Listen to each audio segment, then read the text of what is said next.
Hello student, मैं doctor S के यादव आप सभी का फिर से एक बार स्वागत करता हूं मानस स्टडीज देहरादून के अंदर। तो डियर स्टूडेंट्स, बहुत सारे स्टूडेंट्स की हमारे पास में ये रिक्वेस्ट आई है कि सर थोड़ा सा हमारे साथ डिस्कस कर लीजिए कि जो हमारा बायोलॉजी के चैप्टर्स हैं, जो बायोलॉजी की यूनिट है, उनका वेटेज कितना होता है नीट एग्जामिनेशन के अंदर। तो आज हम उसी के ऊपर फोकस करेंगे। तो आज की जो हमारी वीडियो है ये पूरी डेडिकेटेड है इसी बात के ऊपर कि हमारे पास जो यूनिट्स हैं, जो चैप्टर हैं, इनका वेटेज कितना होता है नीट एग्जामिनेशन के अंदर, कितने नंबर ऑफ क्वेश्चंस आ सकते हैं और कितना परसेंटेज हो सकता है। तो जो हम यहाँ पे देखेंगे वो लगभग एक परसेंटेज कह सकते हैं या फिर एक एवरेज हमारा जो वैल्यू होती है प्रीवियस ईयर के जो पैटर्न रहा है उसके हिसाब से हर एक चैप्टर का कितना वेटेज हो सकता है, हर एक यूनिट का कितना वेटेज हो सकता है उसके बारे में।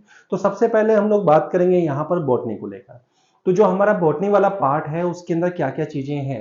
तो बॉटनी के अंदर आपके पास प्लांट डाइवर्सिटी है, बॉटनी में आपके पास प्लांट एनाटॉमी है, बॉटनी में आपके पास मॉर्फोलॉजी ऑफ फ्लावरिंग प्लांट्स है, बॉटनी में सेल स्ट्रक्चर एंड फंक्शन है, बायोमोलिक्यूल्स है, बॉटनी में प्लांट फिजियोलॉजी है, प्लांट रिप्रोडक्शन है, जेनेटिक्स एंड इवोल्यूशन है और साथ ही साथ इकोलॉजी एंड एनवायरनमेंट है।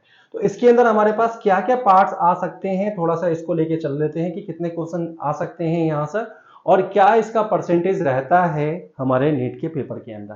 तो उसको लेके अगर हम बात करें यहाँ पे तो आप देखिए जो हमारे पास में प्लांट एनाटॉमी है, अगर प्लांट एनाटॉमी की बात करें, प्लांट डाइवर्सिटी की बात करें तो कितने नंबर ऑफ क्वेश्चंस यहाँ पे बनते हैं।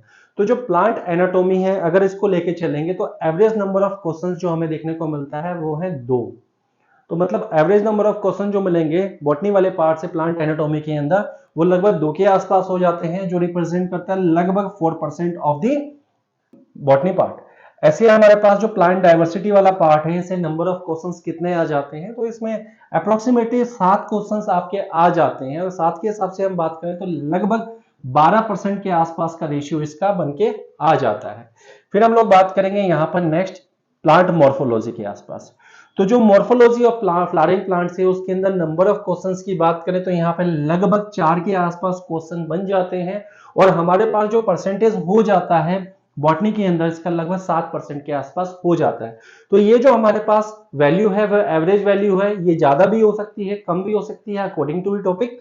फिर आता है सेल स्ट्रक्चर एंड फंक्शन। तो जो सेल स्ट्रक्चर एंड फंक्शन जो साइटोलॉजी की फर्स्ट यूनिट का पहला चैप्टर है सेल स्ट्रक्चर एंड फंक्शन, उसकी अगर हम बात करें तो लगभग हमारे पास 4 से लेके 6 क्वेश्चंस तक यहाँ पर पुट हो जाते हैं जो रिप्रेजेंट करते हैं हमारे 10% ऑफ द बॉटनी पार्ट को।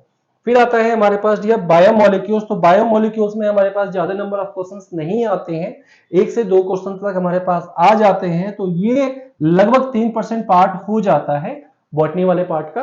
फिर हम बात करेंगे प्लांट फिजियोलॉजी। तो प्लांट फिजियोलॉजी अपने आप बहुत इंपॉर्टेंट पार्ट हो जाता है, यहाँ पे अप टू 8 क्वेश्चंस आ जाते हैं, 5 से लेकर 8 हमारे पास क्वेश्चन देखने को मिल जाते हैं हर एक नीट एग्जाम के अंदर, जो रिप्रेजेंट करता है लगभग 13% पार्ट। फिर हम बात करेंगे यहाँ पे प्लांट रिप्रोडक्शन को लेकर। तो जो फ्लावरिंग प्लांट है उसके रिप्रोडक्शन की बात करें तो हमारे पास जो फ्लावरिंग प्लांट है उसके रिप्रोडक्शन में लगभग 5 क्वेश्चंस आपको देखने को मिल जाएंगे पेपर के अंदर, जो रिप्रेजेंट करते हैं लगभग 9% of the total botany part. ठीक, फिर आता है जेनेटिक्स एंड इवोल्यूशन वाला पार्ट। तो जो जेनेटिक्स और इवोल्यूशन वाली यूनिट है इसको अगर हम बात करें तो बॉटनी में ये बहुत इंपॉर्टेंट यूनिट मानी जाती है। कहते हैं कि यहाँ पर आपका 8 से लेकर 15 क्वेश्चंस तक पूछे जा सकते हैं। अगर आपके पास 8 से लेकर 15 क्वेश्चंस तक पूछे जाते हैं तो ये रिप्रेजेंट करता है लगभग 24% part of the botany part. फिर लास्ट आता है हमारे पास इकोलॉजी एंड एवोल्यूशन। ठीक है, सॉरी, इकोलॉजी एंड एनवायरनमेंट। तो जो इकोलॉजी एंड एनवायरनमेंट वाला पार्ट है इसमें से लगभग 10 क्वेश्चन आ सकते हैं और अगर इसमें से लगभग 10 क्वेश्चन आते हैं तो हमारा लगभग 16% के आसपास ये हो जाता है। तो यहां आप इसके हिसाब से देख सकते हैं कि सबसे ज्यादा नंबर ऑफ क्वेश्चन जो आ रहे हैं वो प्लांट फिजियोलॉजी है, वो जेनेटिक्स एंड इवोल्यूशन है, वो हमारे पास में इकोलॉजी एंड एनवायरनमेंट है और जो cell structure and function plant diversity, ये वो पार्ट है जहां से सबसे ज्यादा नंबर ऑफ क्वेश्चंस बॉटनी के अंदर पूछे जाते हैं। तो ये हमारा इंपॉर्टेंट पार्ट बन जाता है, तो इसलिए इनको तो बहुत अच्छे से आपको प्रिपेयर करना है। फिर नेक्स्ट आता है हमारे पास में जूलॉजी वाला पार्ट। तो जो जूलॉजी है इसकी अगर हम बात करें तो यहाँ पे कितने नंबर ऑफ क्वेश्चंस हमसे पूछे जा सकते हैं, इसी तरह से यहाँ पे भी बात कर लेते हैं। तो जूलॉजी के अंदर अगर हम देखेंगे तो जो एनिमल किंगडम होता है, इस एनिमल किंगडम के अंदर हमारे पास 1 2 3 क्वेश्चंस हमें देखने को मिल जाते हैं, 1 से लेकर 3 तक क्वेश्चंस देखने को मिल जाते हैं, जो रिप्रेजेंट करता है लगभग 10% पार्ट ऑफ द एनिमल, जो रिप्रेजेंट करता है लगभग 10% पार्ट ऑफ द जूलॉजी। अब इसके आगे हम देखते हैं तो हमारे पास नेक्स्ट है स्ट्रक्चरल ऑर्गेनाइजेशन ऑफ एनिमल्स। ठीक है, तो एनिमल्स के अंदर स्ट्रक्चरल ऑर्गेनाइजेशन की बात करें तो यहाँ पे लगभग 2 क्वेश्चंस के आसपास हमारे पास आ जाते हैं, जो 5% के आसपास का पार्ट को रिप्रेजेंट करता है। इसका नंबर 2 से 3 भी हो सकता है, यहाँ पे 1 भी हो सकता है, ये एवरेज वैल्यू है हमारे पास में। ह्यूमन फिजियोलॉजी की बात करें डियर, तो ह्यूमन फिजियोलॉजी सबसे बड़ा पार्ट होता है जूलॉजी का, जहां से बहुत ज्यादा क्वेश्चंस पुटअप होते हैं। हमारे पास इसका जो नंबर है वो लगभग 10 से लेकर 15 तक हो सकता है, जिसका एवरेज देखें तो हम 13 के आसपास निकल जाता है, और ये आपका रिप्रेजेंट करता है लगभग 45% part of the zoology paper. अब आप देखिए हमारे पास 45% बहुत ह्यूज पार्ट है, इसको आपको छोड़ना नहीं है बिल्कुल भी। तो एनिमल फिजियोलॉजी तो आपके लिए बहुत इंपॉर्टेंट हो जाती है।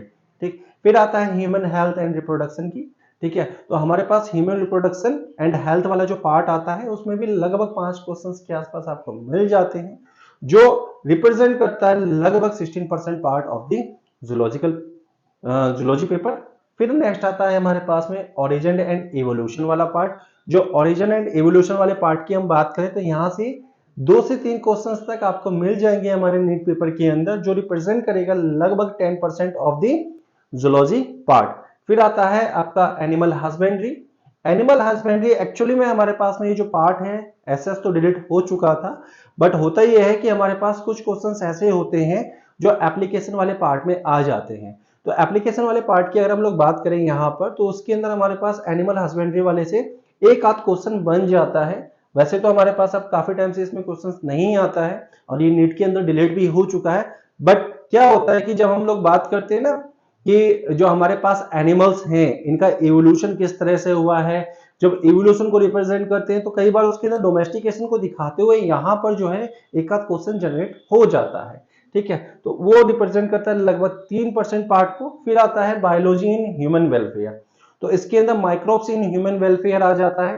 ठीक है, और साथ ही साथ यहाँ पे हमारे पास में बायोटेक्नोलॉजी भी आ जाती है, तो लगभग इसमें से एक आध क्वेश्चन हमारे पास बन जाता है, 1 से 2 क्वेश्चन, जो रिप्रेजेंट करेगा लगभग 2% पार्ट ऑफ द जूलॉजी। फिर लास्ट है हमारे पास ह्यूमन हेल्थ एंड डिजीजेस।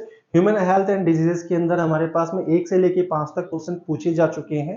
किसी पेपर में हमारे पास ये क्वेश्चन पूछे भी नहीं गए थे, किसी के अंदर एक क्वेश्चन भी आया था, किसमें अप टू 5 क्वेश्चन भी पूछे गए थे। तो ये भी हमारा ठीक ठाक क्वेश्चन गेन कर लेता है और ये 9% पार्ट हो जाता है हमारे जूलॉजी पेपर का। तो ये हमारे पास में कुछ इंपॉर्टेंट पार्ट्स थे, ठीक है, जिनके बारे में हम लोगों ने बात कर ली है। ये इंपॉर्टेंट चैप्टर्स थे जिनका वेटेज मैंने आपको दिखा दिया है। आशा करता हूं कि जो भी आपके डाउट रहे होंगे इससे रिलेटेड कि कितना कितना परसेंट हमारे पास वेटेज बनता है, वो सारे डाउट आपके क्लियर होंगे।